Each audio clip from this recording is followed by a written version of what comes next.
Hello everyone. This will be a discussion and a critique on two open education courses and a textbook for starting a business. I originally started searching for OERs for starting a business on Google, and I was quickly provided with a link to Iowa State University's open educational resources. Within their repository, they, along with many other universities I found out later, had a link to an OpenStax textbook called Introduction to Business that covers a range of learning objectives including customer satisfaction, ethics, entrepreneurship, global business, and managing change. It was created by several senior contributing authors that apparently work for OpenStax because OpenStax is who actually originated the material. When thinking about how they may have designed this course, it looks like they may have followed the production of Open Educational Resources process, which was created by Billy Minke and University of Hawaii at Manoa Outreach College, licensed under the CC BY 4.0 International License. OpenStax is an online repository for open educational resources. OpenStax makes it easy for its users of content to know what they can and cannot do by using the Creative Commons licenses. This particular textbook shows CC BY, which means credit must be given to the creator. While you can go to the Creative Commons licensing website, you can also find the do's and don'ts listed within the second page of the textbook. This leads us into the critique of this OER. Wiley describes open as licensed in a manner that provides everyone with free and perpetual permission to engage in the 5R activities. This resource satisfies them all so long as the creator is given credit. As you just saw, the text even provides you with how to provide that credit. While this textbook does satisfy the objective of how to start a business, it also offers many other basics of business, including understanding financial management and securities. All in all, there are 17 chapters, with only chapter 5 being the content covering how to start a business. From a content design perspective, it flows nicely, starting with the basics of business, getting into how to create your own business, and then different departments that one might have in their business. As far as each chapter, there are several sections. Each section has content and then a knowledge check for section learning objectives.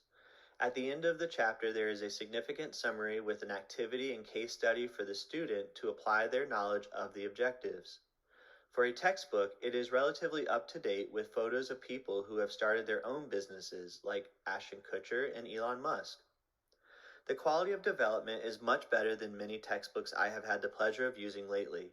There are also several references that a learner could refer to if they wanted to know more. Although being a textbook, there are not any formal assessments for the learner to take. Now let's take a look at another open educational resource. This one was found on the OER Commons website, which is another OER repository. It is called 10 Steps to Start Your Business. It is a full online course that was created by the United States Small Business Administration and is housed on the SBA.gov website. While it is called a full online course in the OER Commons repository, it is not actually a course with knowledge checks and assessments. It is merely online steps on how to legally start a business. There are no defined learning objectives. It was created by the United States government so entrepreneurs could go about starting a business through a legal and hopefully stable way. The OER Commons website has a few good pieces of information on the resource. For example, who created the resource, what type of CC license it has, media format, and a few other things. This particular resource has a CC/PD license, which means it is completely open as public domain.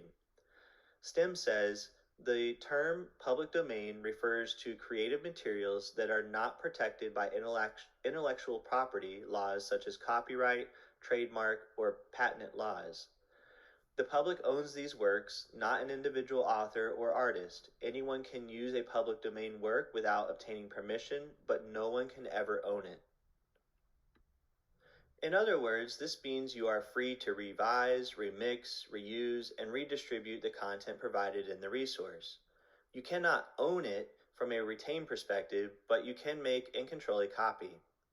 This resource does provide business trends and data that may be useful for businesses already in operation, but its primary objective is to provide the steps in starting a business.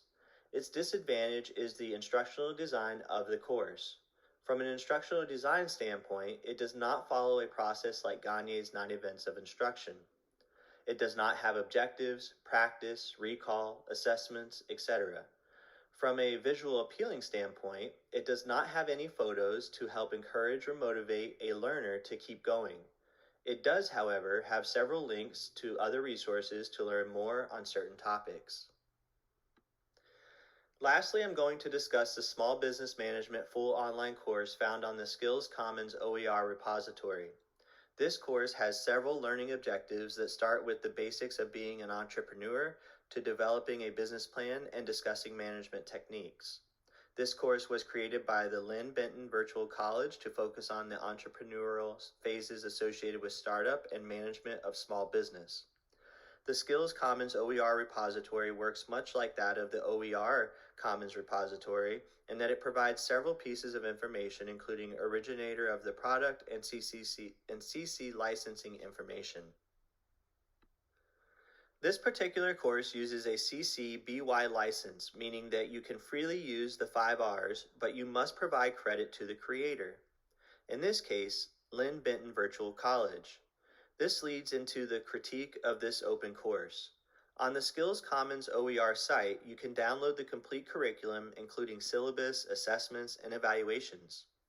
If you have access to do so, you can even upload the entire course to Canvas and follow along as if you were in an active online course.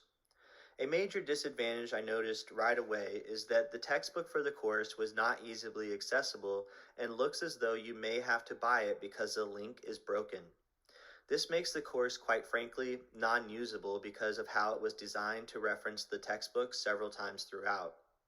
However, if it were not for the textbook link being broken, this is a well-designed course with objectives, assessments, and even evaluations of the course.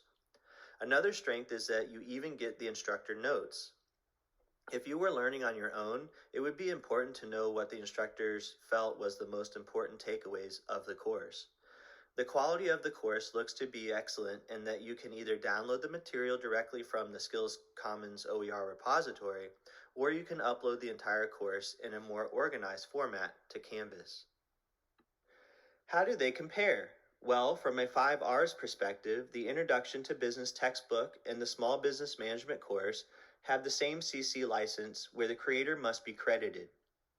But the 10 Steps to Start Your Business course is a fully open course with a public domain license, making it the most open out of the 3 resources listed here. Again, you just cannot own the material.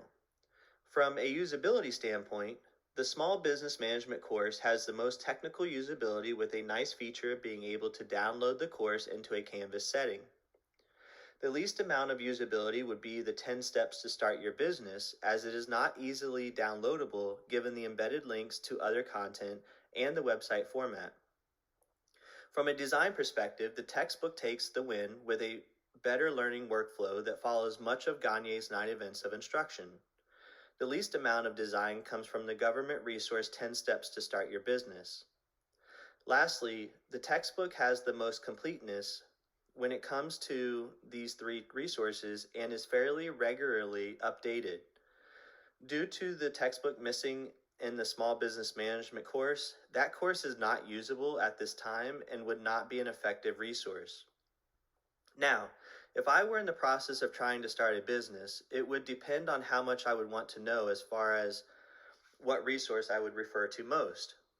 If I was in a hurry and just needed the basics to get going quickly, I would probably use the 10 Steps to Start Your Business course.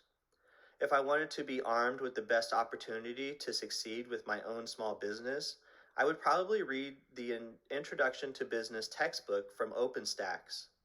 Which one would you choose?